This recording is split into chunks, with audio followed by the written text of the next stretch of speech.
7 केदारनाथ विधानसभा उपचुनाव 20 नवंबर 2024 को केदारनाथ उपचुनाव में हल्द्वानी शहर के पूर्व सहायक कमांडेंट आरपी सिंह भी एक निर्दलीय प्रत्याशी के रूप में प्रतिभाग कर रहे हैं। ज्ञात हो सामाजिक सरोकार रखने वाले श्री सिंह ने हाल ही में संपन्न लोकसभा चुनाव में चंडीगढ़ लोकसभा सीट से स्वतंत्र उम्मीदवार के उपरांत पार्टी प्रत्याशियों के बाद स्वतंत्र प्रत्याशी के रूप में सबसे अधिक मत प्राप्त किए थे।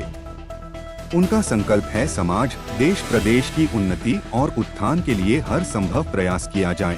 उनका कहना है कि वह किसी पार्टी के खिलाफ नहीं लड़ रहे अपितु समाज और प्रदेश कल्याण हेतु चुनाव में प्रतिभाग कर रहे हैं। वे जनता से जुड़े हुए हैं और जनता के लिए महत्वपूर्ण कार्य करते रहेंगे। उनका उद्देश्य राजनीति में प्रवेश कर जनता को एकजुट कर वर्तमान राजनीति में व्याप्त भ्रष्टाचार, भाई भतीजावाद, वैमनस्यता, दल बदल, अराजकता, परिवारवाद, अमीर गरीब खाई आदि विषमताओं से मुक्त राष्ट्रवाद को प्रमुखता प्रदान करना है।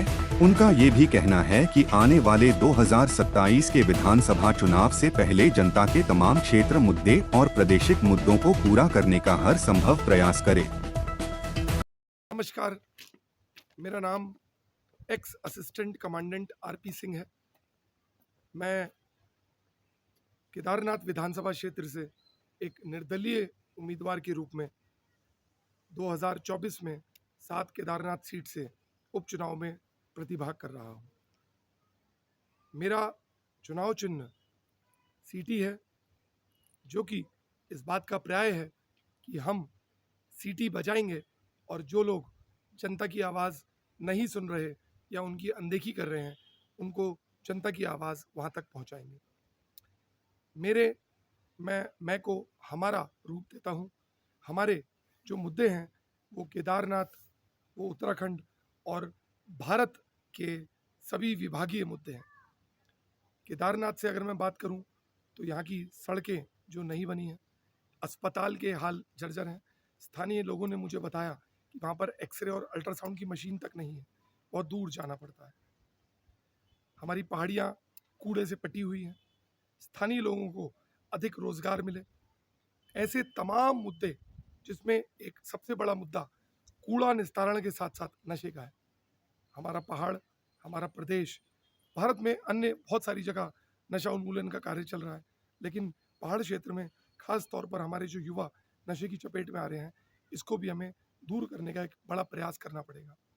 मैं ऐसा नहीं बोल रहा कि आज की सरकार या आज से पहले की सरकार प्रदेश के लिए काम नहीं कर रही या नहीं की या नहीं किया।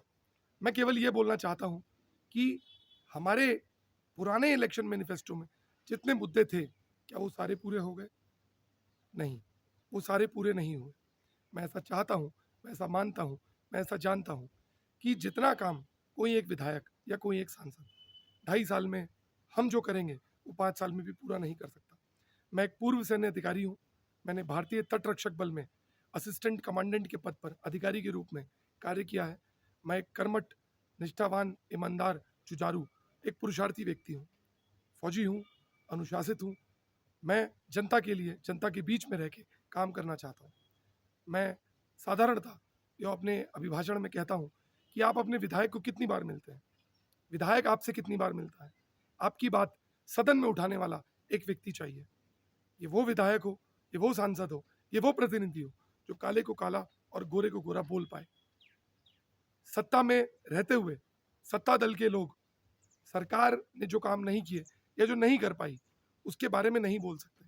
एक ऐसा व्यक्ति जो निर्दलीय है, वो निर्भीक होके जनता की आवाज़ सदन तक लेके जा सकता है। जब मैं सदन में विधायक के रूप में जाऊंगा केदारनाथ सीट से, तो मैं न केवल केदारनाथ की बात करूंगा, वरन पूरे प्रदेश की बात करूंगा, प्रदेश के नागरिकों की बात करूंगा। मैं ऐसा बोलता आया हूँ कि प्रदेश या देश केवल एक भूमि का हिस्सा नहीं है, वो वहाँ पे रहने वाले नागरिकों से बना है। जब तक हम नागरिकों के लिए काम नहीं करेंगे, तो हमने समझिए प्रदेश के लिए काम नहीं किया। प्रदेश के भी ऐसे अनेकों मुद्दे हैं, पलायन, जंगली जानवरों से सुरक्षा, हमारा टूरिज्म और एग्रीकल्चर, जिसकी नींव है कि हम हमारे स्थानीय लोगों को रोजगार दे पाए, नशा, जिसके बारे में मैं ऑलरेडी बोल चुका हूँ। भारत देश के बहुत सारे और मुद्दे हैं, जैसे हमारा उत्तराखंड राज्य सैन्य बहुल्य राज्य है। यहाँ पर अग्निवीर जो स्कीम आई है सरकार की तरफ से, उससे बहुत ज़्यादा रोष है। इसी के साथ साथ central government health scheme, old pension scheme और जितने विभागीय मुद्दे हैं जैसे जीएसटी में सरलीकरण, अन्य कई सारे विभागीय मुद्दे हैं। जनता परेशान है, जनता त्रस्त है।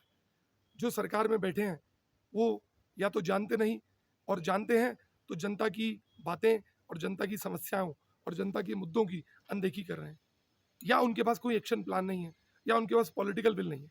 मैं किसी भी सरकार, किसी भी विधायक, किसी भी सांसद के खिलाफ नहीं हूँ। ऐसा मैं अनेकों बार बोलता आया हूँ कि राजनीति मेरे लिए नहीं है, मेरे लिए वो काज नीति है, कार्य की नीति है।